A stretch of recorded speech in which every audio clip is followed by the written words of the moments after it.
All right. Hi, welcome everybody. I'm Carrie Knuth with Ivy Tech Student Life and the advisor for our Campus Activities Board.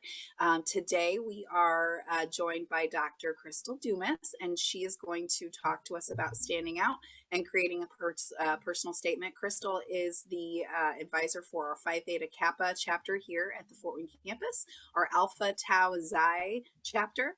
And so I'm going to turn it over to Crystal. Crystal, tell us a little bit about Phi Theta Kappa and why personal statements are important, and then we will go from there. Okay, so Phi Theta Kappa is a honors group on campus. In order to join, you have to have a 3.5 GPA and be able to maintain a high GPA throughout your time at Ivy Tech. Once you are in, it stays with you when you transfer to other schools, and you do have a lot of different leadership and scholarship opportunities with PTK moving forward that we can visit at a different session.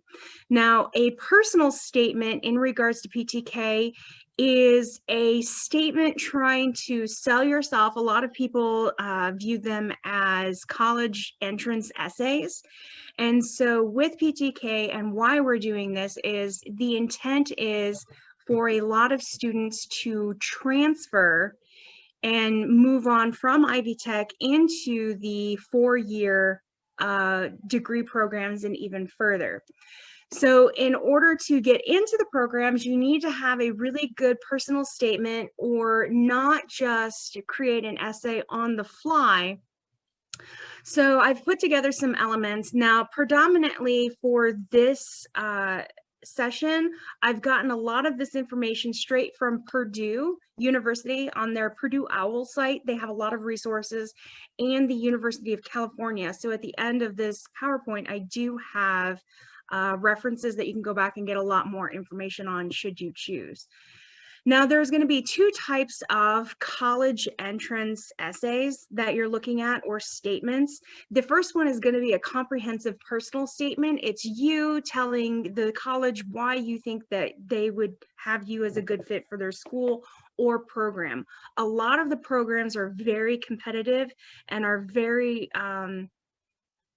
high demand, so you need to really make sure you stand out in the essay or entrance statement. The second form of essay that you're going to have is going to be very specific questions. So oftentimes you're going to get very specific. You're going to see especially business and graduate schools asking questions that you have to respond to. I do have a list of questions in this that would be examples from the University of California that you might see. So before you start, there's a whole bunch of different questions that you need to ask yourself when it comes to a general statement. You are looking at what kind of skills do you have? What kind of skills do you have? And what kind of skills does the program that you're applying to need you to have? Okay. Each program will be different in its strengths and weaknesses. And so you want to make sure that you are the strongest candidate and you are putting your best self forward. So the next question you might have is, why are you going to be a stronger candidate for either, a graduate school or even a bachelor's program if you're trying to get into, let's say, Purdue engineering, for example? What's going to make you more successful than other people applying? So why should I, as a entrance college person, pick you over someone else? And what is the most compelling reason? So when you're writing your essay, what is the most compelling reason that you can give for why the admissions committee should pick you? Okay. Now, what are your career goals? Why is the program that you are entering going to fit with your career goals? That's going to be a very difficult question, especially for some people that may not necessarily know, which is fine if you don't necessarily know. But if you do, then you need to make sure in your personal statement, I want to do XYZ, and your degree program will help me complete it because ABC. And you need to have that in a clearly defined statement. So oftentimes students do know that information and they they can get that across, but it's okay if you don't. So again, these are questions to think about. Now, are there any gaps or discrepancies in your academic record? Okay, so there are some times that you may have a low SAT score, a GRE score, that's for graduate school. Some programs may require SAT scores. If you're doing transfer, you may be having schools look at your SAT scores along with your transfer credits. It really depends on the degree program. So if you have one that's lower than another, what reasons can you give for where the discrepancy is?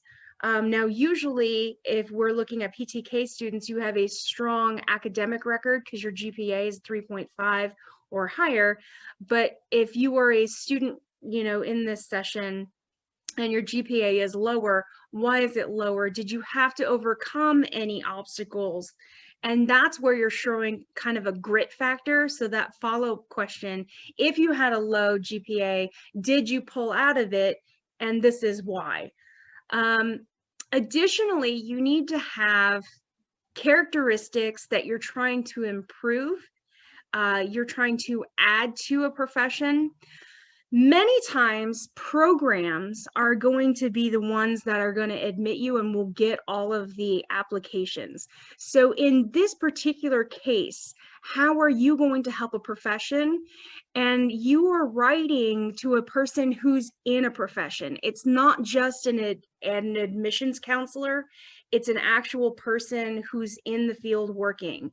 So if you know what you want to do and how you're going to get there, and this program is going to help you, how is this going to actually affect that particular profession and what impact will that have? So in a general sense, if you don't know where you're going and you don't know kind of where you want to go and you're just doing a general statement, then what makes you unique? Why are you impressive? Think of this personal statement as an interview. Okay, so you are writing down information that you want to put your best self forward. What details, life, family history has helped you be set apart from other applicants? So you might have a conversation where my mother used to go to this college, and so I want to follow in her footsteps. That might go in that kind of conversation piece. So you would be considered what would be called a legacy student. If not, you can simply say, hey, I'm a first-gen college student and I'm trying to be the legacy student that my family members will look forward to and follow along. So you're trying to give some personal information and really stand out. Now, if you actually know what your field is, how did you get interested in that field? What degree program are you trying to get into? And again, you may not know what job you want to have, but why are you doing that degree program? Okay, what insights were you given to get you into that degree? Now, how did you learn about the field? Was this classes that you took at Ivy Tech? Was it conversations with people in the field? Were you impacted heavily by someone that helped you? Why are you interested? How did you get to know about it? Now, if you've worked a lot during college, which most Ivy Tech students have, what did you learn in your workplace? So did you get any leadership managerial skills? Those are examples if you're trying to go into a business degree. And how is that contributing to your growth?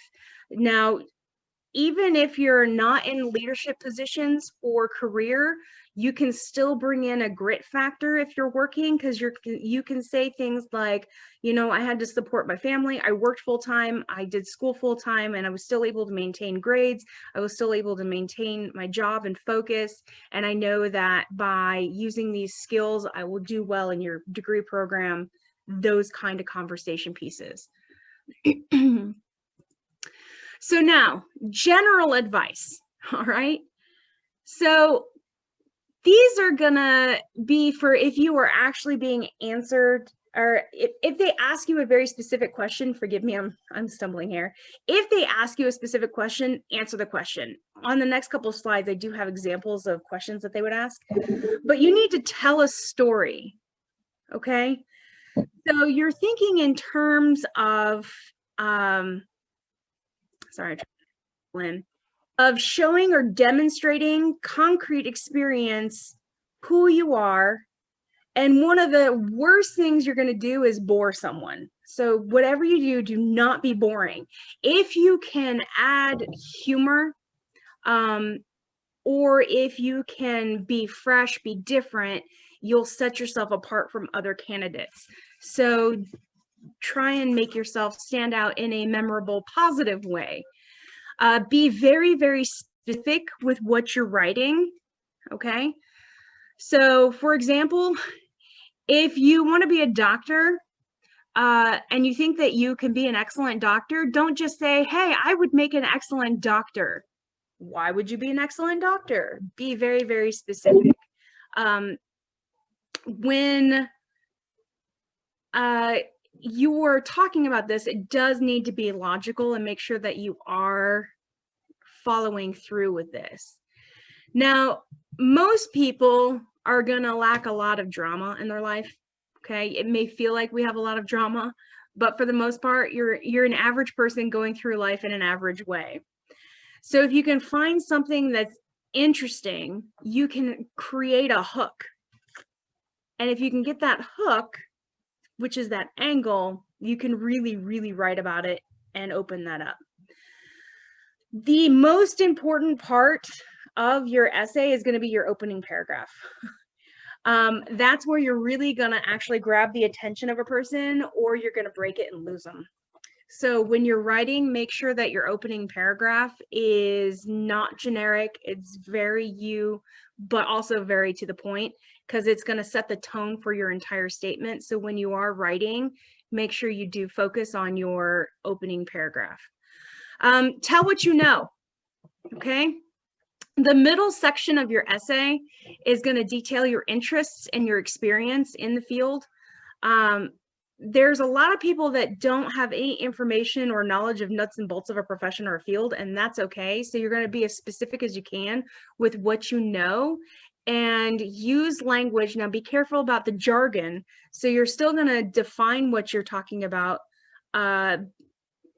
Some essays, again, are on the administrative desks, and the admissions people may not know the jargon of what you're talking about. But if you do input some of it, make sure you're defining it so that you're saying that you do actually have knowledge of what you're trying to get into, and that you're not just arbitrarily saying, I woke up today and I wanted to do this. You should take me because I think it would be a good idea.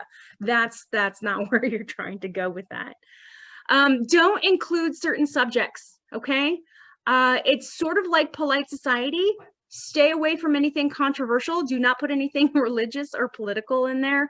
And don't put in too in-depth personal information. So for instance, if one of your grit factors is that you overcame, a disease or an illness, you can just be generic. So you can say, I had to overcome cancer while in school and it was a tough road, but I got through it. They don't need to necessarily know that it was prostate cancer and that you were out, or that, you had to have a double mastectomy. Don't get specific.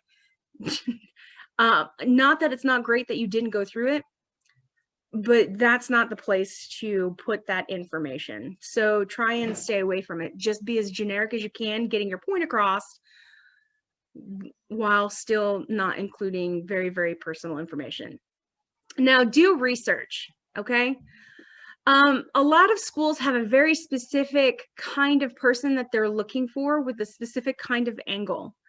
So if you want to know that you are a good fit for a school, you need to write down why you're a good fit, especially if you are applying to a certain degree program.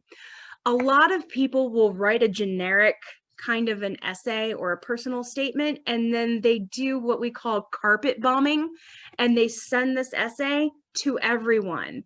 That's not the way to go. You need to cater your essays to the degree program school that you're trying to get into, and you need to make sure that the skills and the person that they're looking for is the person that you are, because fundamentally you need to make sure that your school's a good fit, as well as the degree program is a good fit for you. Now, that's a whole separate other kind of lesson, which we have gone into as a workshop. but that's where that kind of piece comes in. So now write well and correctly. When you write your essay, have someone else proofread it. If you don't have anyone, we have a career services center that can do help with resume writing. It would be in that kind of category. Our library department can help you with proofreading as well. If you don't want to go to either of them, you can use Grammarly online as a resource, but you need to make sure that you are expressing yourself clearly, concisely, and make sure your essay is hitting specific stated word limits. Oftentimes essays will want, 350 words for each question, and they're very, very specific. So you need to make sure that you don't go over or under the 350 words, and that you are right on point with what they need you to be on point with. Now, you also need to make sure that you're avoiding cliches, okay? So a medical school applicant, for example, that writes that he's good at science and wants to help people is kind of a cliche and very boring. Obviously, you want to help people. That's where you're at. So you have to make sure that you're staying away from those very, very tired, specific statements. Now, this next Hey, Crystal, real quick before you move on, you've mentioned a lot about your grit factor, and yes. And would you mind going into detail about what grit means as you're stating it, just in case those people who are joining us maybe don't understand grit as like a selling point or like a leadership quality? Yeah, so grit is another really fancy word or way of saying perseverance. We are hit with all kinds of different circumstances. Are you human? Then you have to deal with life, right? So when you are hit with life, how well can you cope? And how well have you been able to overcome what life has given you? So that's your grit factor. We are looking at what is the ability that you have to adapt, overcome, and persevere in different situations. And so a lot of times, especially in college, we're looking for students that have the, you know what, I struggled, but I made it kind of piece to it. And so that's what they mean by grit. Is that a good way of answering that? All right. So University of California has this on their website as an example. So what they would look for is 350 words answering 4 of these questions. So they have 8 questions here. So I know it's tiny print, apologies. So the first question is, describe an example of your leadership experience in which you have positively influenced others, helped resolve disputes, or contributed to group efforts over time. That's question 1. Question 2, every person has a creative side, and it can be expressed in many ways: problem solving, original and innovative thinking, artistically, to name a few. Describe how you express your creative side. Question 3, what would you say is your greatest talent or skill, and how have you developed and demonstrated that talent over time? Next, describe how you've taken advantage of a significant educational opportunity or worked to overcome an educational barrier you have faced. That question right there is asking about grit, okay? Describe the most significant challenge you have faced and the steps that you have taken to overcome this challenge, and how has this challenge affected your academic achievement? That's another question about grit in a different way. Think about an academic subject that inspires you. Describe how you have furthered this interest and/or outside of the classroom. Okay, so how can you contribute to the community? So number 7, what have you done to make your school or community a better place? Now, this question is actually really an important one and easy to fulfill if you are in PTK. So when you are in PTK, one of the things that we have you do is help your school, and we help you build leadership opportunities outside of school so that you are better able to answer that specific question in different ways. So that's one of the benefits for being in PTK. Now, the last question that they have is, beyond what has already been shared in your application, what makes you stand out as a strong candidate for admission to the University of California? Now, this particular series of 8 questions, again, you would answer 4 in the essay, 350 words each. So they're looking for no more, no less. All right. And this would be for a generic application into the degree program. This is not geared towards a specific degree. If you were applying to, let's say, again, a engineering program, you may see more specific questions to engineering. There is one school, Fielding, that wants a sample example of writing. And so they would say, here's an article pro and against a certain topic. Analyze both and give us your opinion on what you think on the topic. So you would have to write 350 words about one article, 350 words about another article, and then give me 350 words about what you think about the topic based on these 2 articles and synthesize. So different colleges and programs have different expectations, questions that they're going to be asking of students to get into their programs. Now, the University of California gave this very specific advice. So all questions are equal and all are given equal consideration, which means there's no advantage or disadvantage to choosing one question over the other. So keep that in mind. This is pretty standard advice for any school, which is why I liked it and put it up here. There's no right or wrong way to answer these questions. It's about getting to know your personality, background, and getting to know you as the individual person and why you would be a good fit for our school. Okay. Use the additional comments field. So there's also a different segment with University of California specifically to include or address any other issues, or if you wanted to input new information, you can kind of add pieces there. Especially concerning any kind of COVID related issues.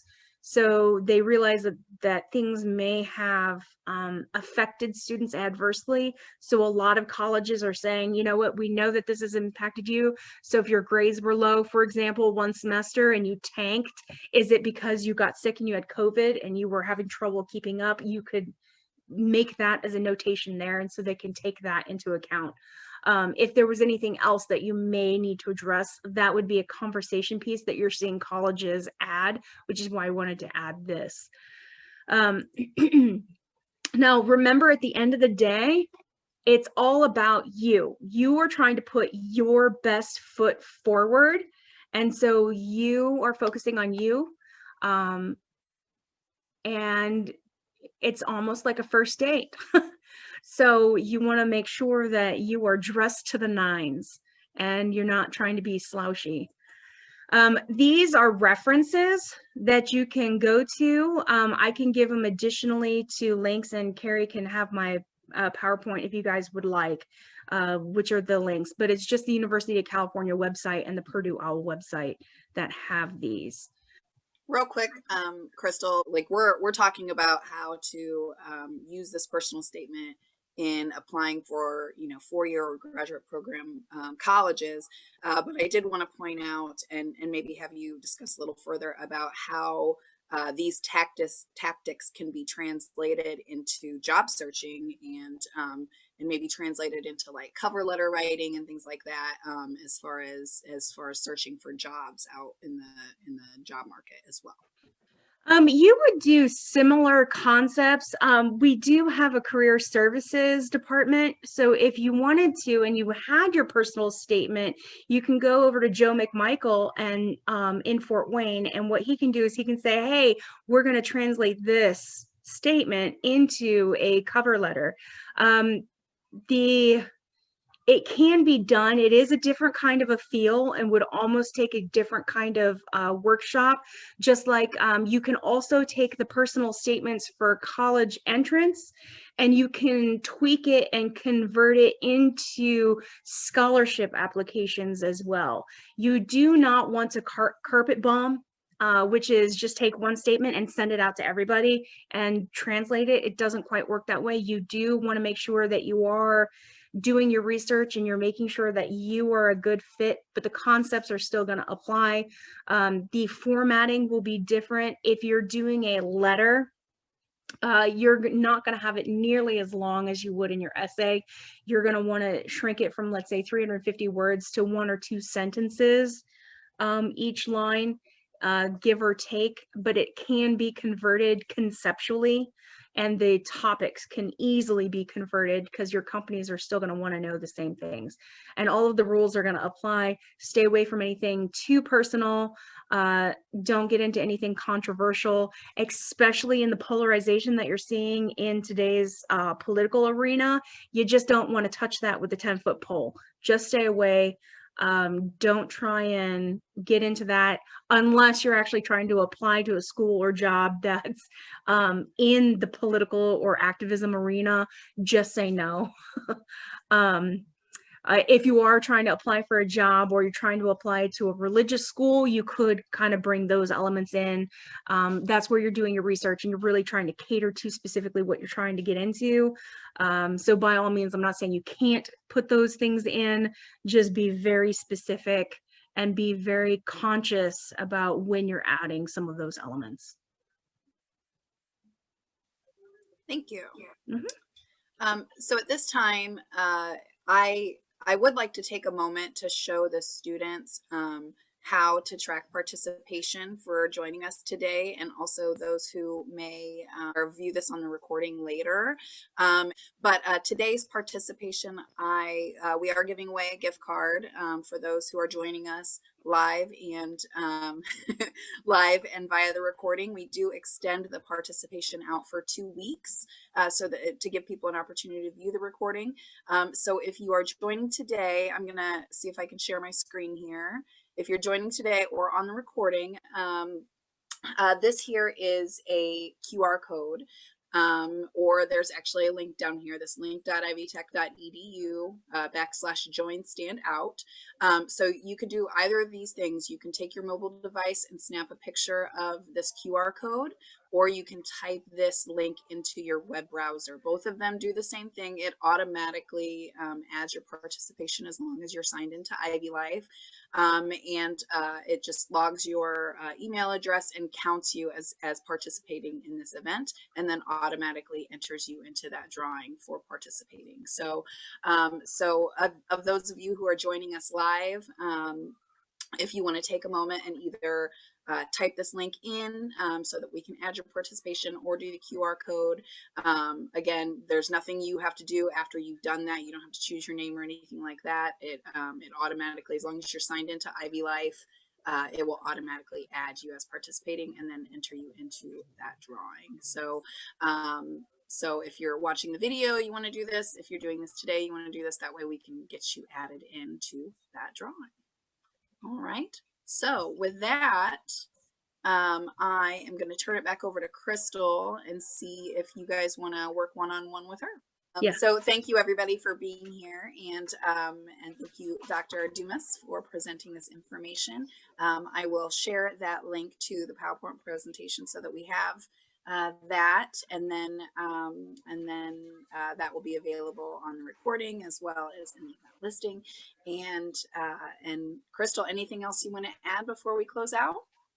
Nope, I think we've got everything. If you guys have any requests for future workshops that you'd like to see PTK do for anything related to this topic, feel free to email me.